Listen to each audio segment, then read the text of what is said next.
Welcome back to The Gist. We're joined now by Kate Wicker, who is the author of Getting Past Perfect and a mom of 5. Congratulations on the baby. Thank you.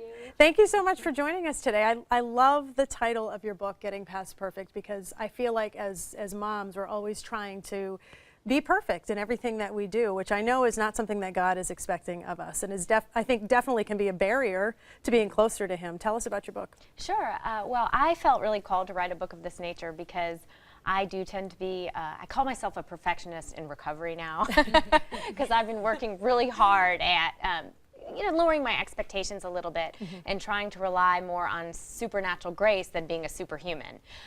So my book really delves into a bunch of what I call in the book evil earworms. These are sort of secular things that we've been led to believe that can really prevent us from being a joyful, happy mom. And I think that's what we're created to be.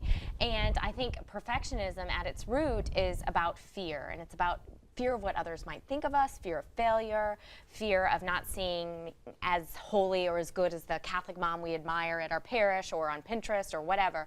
And so I just started, as I talked to moms and knowing my own starting journey as a mother, so many of us struggle with these chronic twinges of inadequacy where we think we're not doing enough, or whatever we do, it's not good enough for our children, or we look at our children and we think, my goodness, why are they behaving like this? I must be a horrible mom. Or I've never thought that. Or our children, they get on our nerves, and then we feel guilty because we think, these are my precious progeny, I can't and I am locking myself in the bathroom so much that my oldest asks me if I'm constipated. True story. So, yes, I am. Leave me alone. So, and I saw these common themes, especially in with Catholic mothers, because we see it as a sublime vocation, which is a beautiful thing, but then we can put even more pressure on us to do everything right all of the time, to raise perfect children, which even if we don't struggle, or we don't think we struggle with perfectionism ourselves, sometimes we place these expectations on our children. And then when they don't live up to what we think we wanted them to, we feel a crushing sense of failure, which kind of fuels guilt in our children too. They think, gosh, my mom's not happy with what I'm doing ever, And so there were multiple reasons I felt like really called to write this book. And it was a long time coming, because I thought, I'm not really the best person to write this. I mean, I don't think I can be the perfect person to write this. And then I thought, oops. That's ironic. That's ironic.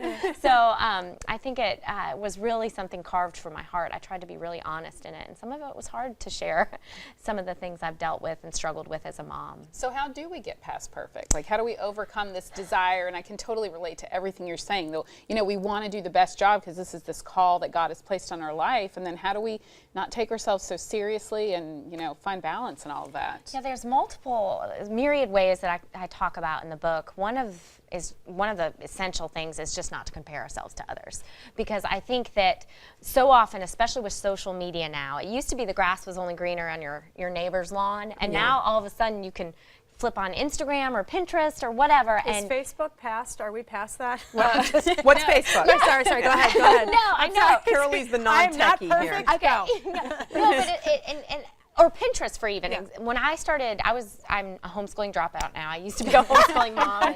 So anything you're trying to get past perfect with, call me up, and I've probably gotten past perfect on it. But I remember early on, I would look on Pinterest even, and I would see all these great liturgical crafts. And I wanted to do every single one. And when I tried to do every single one, I was wondering why my kids and I were breaking out in hives and fighting with each other. And I thought, what is wrong with us? Everybody else is doing, but they're not doing everything. It's a highlight reel of what people are doing. So I think social media certainly exacerbates it. I think our Catholic faith, which, like I said, is a beautiful thing, but because we put so much emphasis on the mother, and if you think of our Blessed Mother too, I know we've talked about this too, that's the mirror of perfection. Right. I mean, oh no, and so instead we kind of have to shift our focus, which Danielle really actually helps me to see, is being our mother. She's a loving mother, and she's going to love us no matter what, not comparing ourselves and putting ourselves on this pedestal. Another big thing that I talk about in the book is I think we can over-glorify motherhood and forget that our highest calling is not to be a mother, but to be a child of God. Right. And that if we're ignoring that relationship with God, and if we're not cultivating other important relationships with our spouse, with our all of our children, with our girlfriends, our friends, then we're really ignoring another part of our ministry to be Christ light to all these different people. And I also talk about our talents, that we have to realize that we don't only want children who see us as being excited about their lives. Our children want to see us excited about our own life. So what gifts and talents can we share with the world? And it might be something as simple as being good at hospitality. I talk a lot about one of my good friends. She's so good about opening up her home to others. She doesn't, sometimes it's neat, sometimes it's not. She doesn't care. She just wants to be welcoming. And I think that's an important thing. Or maybe we do like to write or speak, or maybe we like to paint. We can do all these things for the greater glory. So not being so laser beam focused on motherhood can kind of help take some of the pressure off too. And that's a relief when you have seasons where you're just not feeling it. You know, it's like a reminder, this is not the end all be all of everything, you know. Not being a martyr mom, I draw the distinction between lovingly serving your family and becoming a subservient martyr. You know, someone who just totally annihilates your own needs, ignores maybe your marriage, your relationship with God. There have been times, I remember one of my children forgot her lunch at school, and the school called me up and said, you know, your daughter doesn't have a lunch. And I said, oh, she has a lunch. She forgot it. For the second time in her grace period, I brought it back. And they were all like, oh, wicked witch of the, you know. But I thought, no, I can't drop everything always. I need to teach my children personal accountability. I'm not going to do their school projects. I'm not going to, you know, hover over them. And I think people think that you enjoy that. No, I have mama bear instincts as much as any other mom.